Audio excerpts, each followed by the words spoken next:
Olá a todos vocês, nós estamos aqui para mais uma edição do Evangelho Online, produção da Federação Espírita Paraibana. Hoje, contando aqui com a presença de Raquel, aqui à minha direita, e Josi, aqui à minha esquerda, para que a gente possa fazer uma análise, dar uma olhada em torno do capítulo 14 do Evangelho segundo o Espiritismo, honrai a vosso pai e vossa mãe, mais especificamente no item 9 das instruções dos espíritos, a ingratidão dos filhos e os laços de família. Então, se você quiser ir em casa, aproveite e coloque a sua água também para fluidificar e abra o Evangelho segundo o Espiritismo, no capítulo 14, item 9, para você acompanhar conosco o início do nosso Evangelho online desta noite, ok? Você está acompanhando pela Rede Amigo Espírita no canal 5 ou então no nosso canal de vídeos no YouTube. Você pode acompanhar, inclusive, toda a nossa produção do Evangelho Online através do YouTube. É só digitar lá no canal do YouTube Federação Espírita Paraibana ou então FEPB TV. E você vai ter acesso a todos os vídeos de todas as produções que nós fazemos aqui semanalmente na Federação Espírita Paraibana. Vamos então iniciar pedindo a Raquel para fazer a nossa prece de abertura do Evangelho desta noite.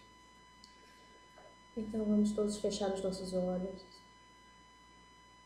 tranquilizando os pensamentos e elevando a nossa prece ao Mestre Jesus. Mestre amado, que a sua presença se faça entre nós nesta noite de estudo do Evangelho, que possamos estarmos acompanhados dos bons espíritos que irão nos auxiliar no estudo do tema da noite de hoje, nos trazendo reflexões importantes para o nosso aperfeiçoamento moral. Que o tema da noite de hoje possa ser visto e aplicado no nosso dia a dia.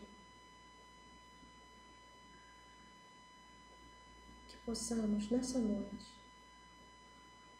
levarmos um pouco mais das luzes benditas dos ensinamentos que o Mestre nos deixou. Agradecidos por tudo, com essa prece, essa palavra ao nosso irmão para que inicie o estudo da noite de hoje. Que assim seja. Que assim seja. Então vamos iniciar aqui fazendo a leitura. Vamos começar pelos 3 primeiros parágrafos. Eu vou fazer a leitura do primeiro parágrafo. Sim, faltou me apresentar. Meu nome é Neto, também estou aqui com vocês, para aqueles que não nos conhecem naturalmente. Então começa dizendo o seguinte: a ingratidão é um dos frutos mais diretos do egoísmo. Revolta sempre os corações honestos, mas a dos filhos para com os pais apresenta caráter ainda mais odioso. É, em particular, desse ponto de vista que a vamos considerar para lhe analisar as causas e os efeitos. Também nesse caso, como em todos os outros, o Espiritismo projeta luz sobre um dos grandes problemas do coração humano. Quando deixa a terra, o espírito leva consigo as paixões ou as virtudes inerentes à sua natureza e se aperfeiçoa no espaço, ou permanece estacionário, até que deseje receber a luz. Muitos, portanto, se vão cheios de ódios violentos e de insaciados desejos de vingança. Alguns dentre eles, porém, mais adiantados do que os outros, é dado entrevejam uma partícula da verdade. Apreciam então as funestas consequências de suas paixões e são induzidos a tomar resoluções boas. Compreendem que para chegarem a Deus, uma só é a senha: caridade. Ora, não há caridade sem esquecimento dos ultrajes e das injúrias. Não há caridade sem perdão, nem com o coração tomado de ódio. Então, mediante inaudito esforço, conseguem tais espíritos observar os a quem eles odiaram na terra. Ao vê-los, porém, a animosidade se lhes desperta no íntimo. Revoltam-se à ideia de perdoar, e ainda mais a de abdicarem de si mesmos, sobretudo a de amarem os que lhes destruíram, quiçá os haveres, a honra, a família. Entretanto, abalado fica o coração desses infelizes. Eles hesitam, vacilam, agitados por sentimentos contrários. Se predomina a boa resolução, oram a Deus, imploram aos bons espíritos que lhes deem forças no momento mais decisivo da prova. E aí, Josi, a gente já começa, na verdade, fazendo uma reflexão nesse contexto, né? Da gente ver essa realidade da ingratidão e esses laços de família que nós sabemos que é um sentimento que normalmente permeia as relações, dada a nossa realidade ainda de mundo de provas e de expiação, né?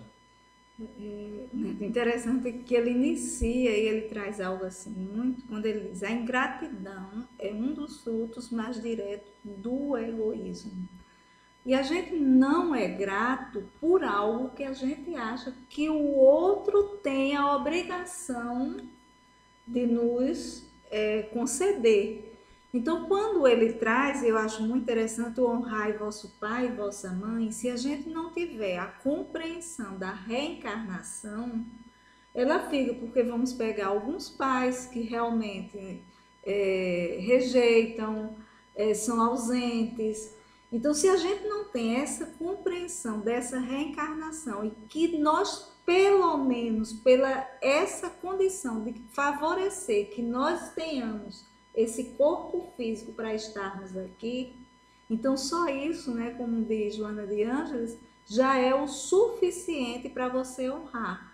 Honrar não quer dizer que você tem que amar, mas que você tem que respeitar como qualquer pessoa, independente seja seu pai ou não, qualquer ser humano, ele merece o respeito. Eu posso não concordar, mas eu tenho que respeitá-lo. Então, quando ele traz essa ingratidão e a gente começa a entender que essa ingratidão é porque eu acho que aqueles pais tinham a obrigação, então eu não tenho que ser grato. Era uma obrigação dele e nós sabemos, enquanto espírita, que não é assim.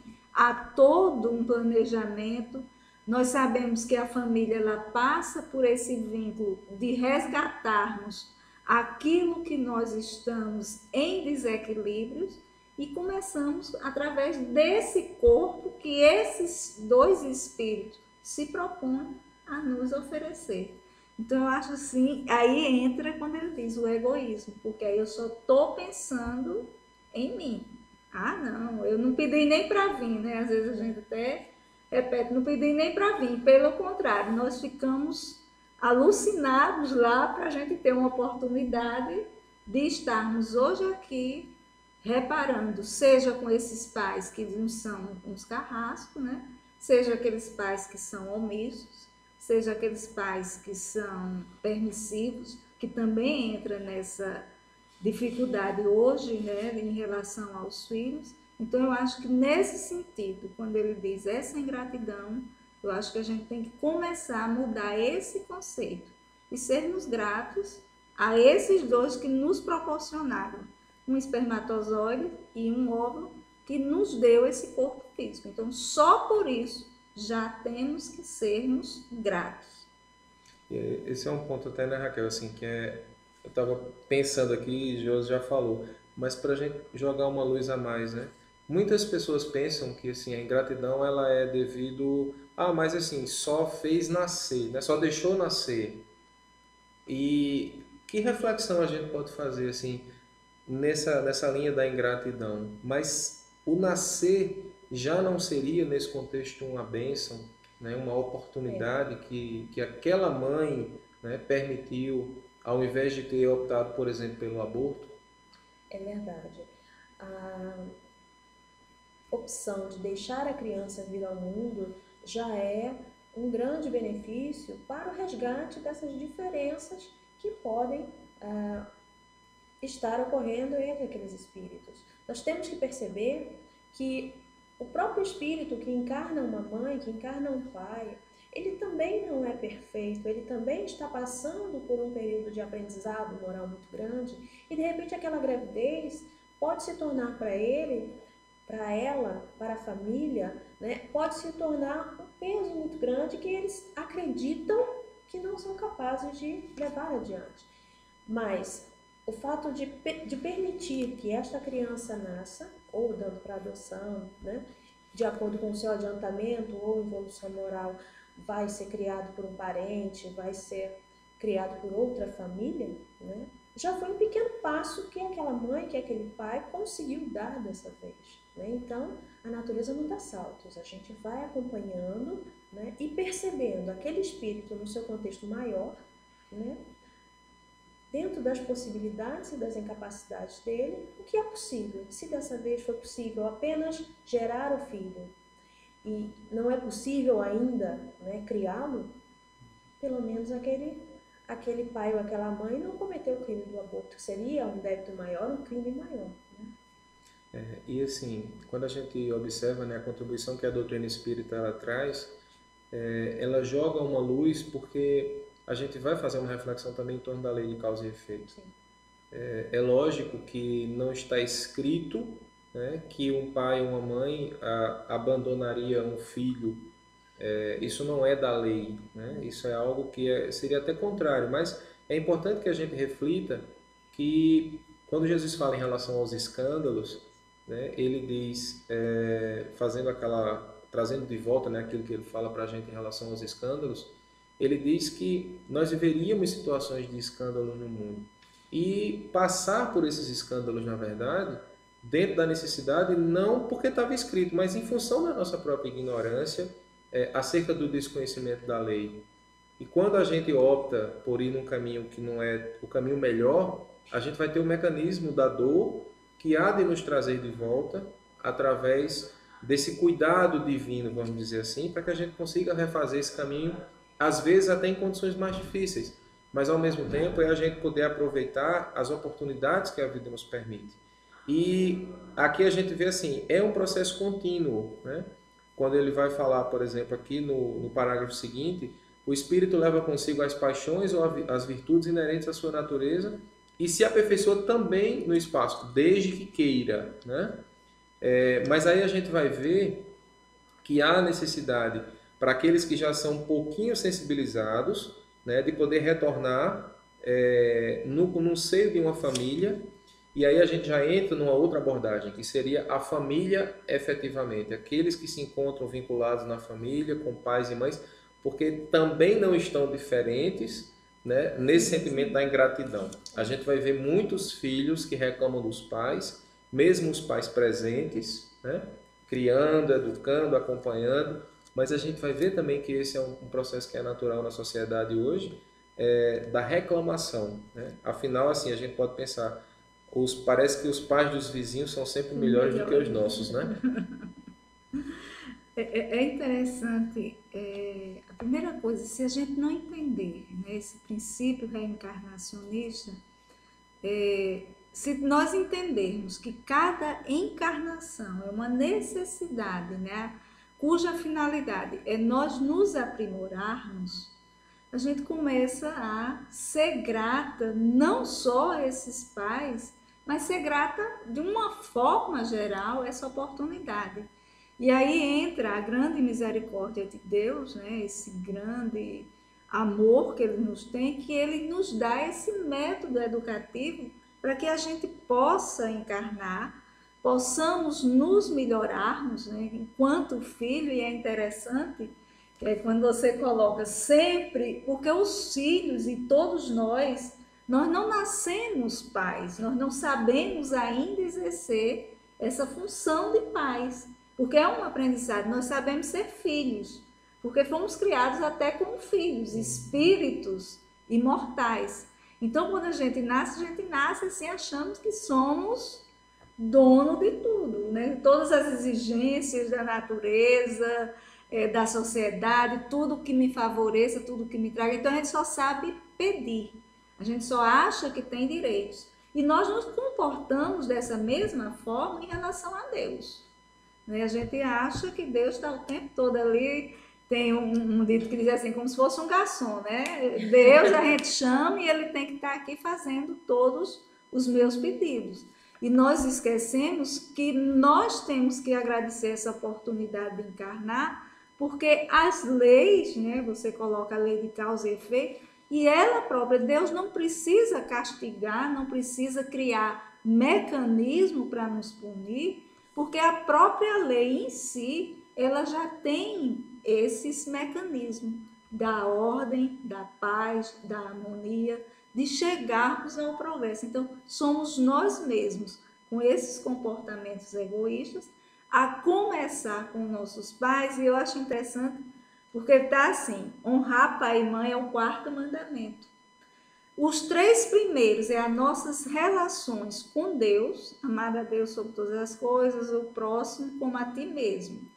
Aí vem honrar pai, que é a forma de como eu devo me relacionar, e o restante dos mandamentos, ele se relaciona com como nós devemos nos comportar na sociedade. Não matar, não roubar, não adulterar. Então, esse honrar pai é o amar a mim mesmo, porque como eu me amo, consequentemente eu vou honrar meu pai, meu amigo, meu inimigo, meus desafetos, todos aqueles outros, porque eu vou começar esse aprendizado. Então, o egoísmo continua, como a doutrina nos traz, nessa grande chaga, porque eu só enxergo como se eu tudo tivesse que girar ao meu redor. Até mesmo nessas famílias com todas as suas dificuldades, mas eu não consigo romper, porque eu fico ligado, fixado nessas circunstâncias e eu não consigo transcender, que é esse o grande, eu digo assim, é algo que se nós, ser humanos, soubéssemos que temos essa capacidade de sempre estar transgredindo as situações que nos estão sendo colocadas, nós estaríamos bem mais, bem melhores, bem mais evoluídos. Mas nós nos pegamos, e aí entra a ingratidão, porque eu me sinto ferido naquilo que eu não pude ter. Seja aquele pai que eu desejava, porque eu queria dar os pais do vizinho, que é muito melhor. Então é sempre essa cicatriz, desse meu umbigo que eu não consigo transcender. Seja nessas situações, que nós estamos colocando aqui da família, seja nas situações das relações de trabalho, em estudo, as situações externas, porque a gente fica sempre olhando para o nosso umbigo. E no caso assim, Raquel, dentro disso que a gente está falando, a gente vê que as pessoas às vezes se referem aos pais, e é muito comum, inclusive, a gente ver aquele período ali da saída da infância, entrando no período da adolescência, e por vezes ele termina transcendendo a fase adulta, mas onde a gente vai ver uma insatisfação, Muitas vezes acontece isso em função da dificuldade do relacionamento. Isso. É por acaso que a gente está na família que a gente se encontra? De forma alguma. Existe todo um planejamento pré-encarnatório para que a gente tenha a oportunidade de estar dentro da família que vai nos acompanhar nessa jornada de crescimento, de reconciliação com antigos desafetos. Então, o pai, a mãe, o adolescente, o filho, que estão ali numa desavença, nessa jornada terrena, elas estão, na verdade, naquela oportunidade de reconciliação. Quando o adolescente ele começa a se revoltar, a demonstrar com ingratidão, com indiferença, com egoísmo, Josi? Todo o tratamento que os pais desvelaram a ele durante o período da primeira infância, ele começa, tomando posse da sua lembrança espiritual, de toda aquela sua carga de identidade que ele traz, ele começa a demonstrar exatamente o orgulho, que pode sim prejudicá-lo nesse resgate entre os seus desafetos. A gente lembra que junto com o ódio, mas precisamente por trás do ódio existe sofrimento. São seres em sofrimento, precisando passar por oportunidades encarnatórias, por experiências encarnatórias, para recuperar todo aquele mal que eles causaram ou que eles sofreram.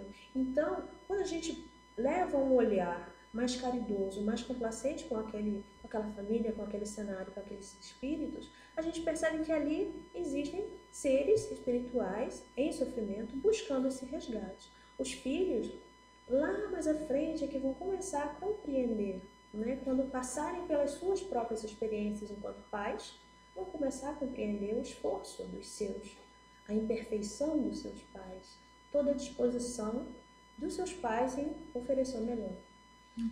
Esse ponto que você coloca ele é bem interessante porque assim, a gente vai ver que a experiência, né, é algo que faz a gente mudar. Sim. Então eu me lembro, por exemplo, quando eu passei a ser pai, aí a gente vê, por exemplo, só um exemplo, né? O que é velar o sono de um filho numa cama de hospital? Aí você começa a olhar a realidade de doação de uma forma diferente. O que é você acompanhar um filho no processo de recuperação de uma doença? Às vezes o filho ali ainda é um recém-nascido, que não vai lembrar, né? Aquilo ali vai estar na lembrança do pai e da mãe, mas o bebê não vai ter aquela lembrança nítida como o pai e a mãe têm. E quando a gente se torna pai e mãe, ou responsável, que a gente sabe também no contexto de uma adoção ou de uma criação em função de ser responsável por alguém, a gente vai se permitir refletir em torno disso e a gente vê como o nosso raciocínio às vezes ele muda e a gente passa a exercer um sentimento, né, ou uma atitude que é muito bonita e ele coloca aqui no final do segundo parágrafo, que é a caridade, né, Josi? Então, de que maneira essa caridade nos ajuda a não, vamos dizer assim, não sermos filhos ingratos? De que maneira a caridade ela nos permite enxergar essa relação com os pais a partir daquela realidade que eu tenho, mesmo que ela não se transforme, né? Porque o que a gente quer de fato às vezes é que o outro se transforme para que eu continue feliz, entre aspas, né? Que a felicidade para mim é que o outro faça o que eu quero. Então, como é que a gente consegue exercitar essa caridade em relação aos pais, mesmo quando eles não estão naquele patamar que a gente poderia dizer assim, não é o pai ou a mãe ou o responsável ideal? Aí você deu um gancho, né? Quando a gente vai imaginar que Jesus coloca, né? Amar o próximo, ou então reconcilia-te com teus inimigos enquanto estás a caminho. Se eu não consigo com aquela pessoa que de alguma forma, né, eu estou aqui, eu estou encarnada aqui, devo a eles, de alguma forma, né, vou pegar dentro de uma média, me alimentou, permitiu que eu frequentasse uma escola, eu tivesse uma instrução. Se eu não consigo ter um mínimo de consideração, de reconhecimento, né, que o tema é a gratidão, por isso, como é que eu vou me reconciliar com aqueles outros que criar algum desafeto em relação a mim? Porque se aqueles que, o mínimo que me deu, né, me permitiu que eu estivesse aqui, então isso entra a caridade. Então é um exercício da caridade. Eu reconhecer, como eu gosto muito de colocar, é muito diferente da gente aceitar e de concordar. Posso não ter concordado da forma que ele agiu como pai ou como mãe, mas eu tenho que aceitá-lo como eles são nas suas dificuldades. E é a partir desse aprendizado com esses pais, né, que eu vou conseguir aprender com os outros que vão cruzando o meu caminho. Então, se eu não faço a caridade com eles, nesse sentido, nós estamos falando aqui não das coisas boas, mas daquelas dificuldades, e é algo hoje muito comum, principalmente com adolescente, que sempre vamos ter as crises de gerações, é algo já passivo, porque há uma necessidade do adolescente se assumir, e aí a forma que ele encontra é contestar tudo aquilo que é, para ele, velho, antiquado, né, ultrapassado. E nessas dificuldades do adolescente entra a ingratidão, porque aí muitas vezes determinados comportamentos, a forma de ser, e passa muito pela religião, às vezes professam uma religião que é mais rígida, e aí começam os grandes conflitos com o adolescente. Se ele não for capaz de transpor, de transgredir e reconhecer, né, esses pais como essa matriz, que por isso ele está aqui, então ele vai ter muita dificuldade de se relacionar com os outros nessa sociedade que nós vivemos, né? Então, é a base para a gente começar a trabalhar o amar os nossos inimigos. A gente está caminhando já para a conclusão, né, do nosso momento aqui do Evangelho Um Lar. E aí eu vou passar para a Raquel também. Dentro dessa visão ainda, Raquel, né, que a gente vai ver aqui no contexto de perdoar, a gente vai ver o comentário que é feito aqui na Instrução dos Espíritos, quando ele fala, às vezes até alguns se revoltam, né? Mas eu volto ainda ao contexto da caridade, quer dizer, a caridade que vai estabelecer como um dos pilares, a gente vai ver lá na questão 886 do Livro dos Espíritos, onde ele trabalha a benevolência para com tudo, a indulgência para com as imperfeições alheias e o perdão das ofensas. A necessidade do perdão é algo assim, é como o ar que a gente respira, né? E ainda mais dentro de casa, para favorecer um ambiente mais saudável, vamos dizer assim. Como é que a gente consegue transitar nessa necessidade do perdão também, nessa relação com os outros, principalmente quando a gente vê esse contexto de ingratidão, né? Por que é importante estabelecer esse perdão como algo necessário nas relações? É algo necessário e algo que os indivíduos, enquanto pais e mães, eles precisam, através do exemplo, através das ações, né, ensinar os seus próprios filhos, para que a jornada daqueles que virão como seus descendentes possa ser mais consciente, né, de que existem caminhos, que existe a gratidão, a ingratidão, e que o perdão ele precisa ser fundamental, né, na existência daquele indivíduo. Você desenvolver as capacidades do seu filho, do seu próximo, no exercício do perdão, da compreensão, é uma grande caridade com ele, porque você está munindo aquele ser de ferramentas que vão alimentar todo o seu raciocínio ao longo da sua jornada. Então, aquelas familiares que conseguem, apesar das desavenças, né, apesar de todas as dificuldades que um resgate encarnatório traz, desenvolver, né, a compreensão, o perdão do próximo, né, a própria harmonia dentro daquele ambiente, ele está, assim, transformando aquele indivíduo, né, num indivíduo mais tolerante. E aí sim, Josi, ele vai ser capaz de perdoar os seus inimigos, perdoar as ofensas de um próximo que não é tão próximo, que não está dentro do seio familiar deles, né? Então é fantástico, assim, como o Evangelho traz esses ensinamentos que, apesar de tão fáceis, né, tão simples e tão fundamentais para o nosso desenvolvimento espiritual, eles ainda ficam debaixo lá do velador, né? A luz debaixo do velador. E esse é justamente o objetivo que a gente tem, né? Quando a gente traz essa discussão em torno do Evangelho, nós não temos aqui, naturalmente, até em função do tempo, a pretensão, e nem é a proposta do Evangelho no lar, esgotarmos todos os assuntos, mas é a gente poder estar junto, fazendo uma reflexão em família, que é justamente essa a ideia, ou entre amigos, que é o nosso caso aqui, para que a gente possa discutir alguns assuntos que são importantes à luz do Evangelho. É uma forma de nós nos ligarmos aos amigos espirituais e principalmente a gente poder refletir dentro das nossas necessidades, né? O Evangelho ele é feito para que a gente analise a nossa conduta e não para a gente ficar apontando o erro dos outros. É uma reflexão que é íntima para que a gente possa refletir e pensar o que a gente de fato precisa melhorar. Você está na família que está e eu estou na família que me encontro por necessidades evolutivas.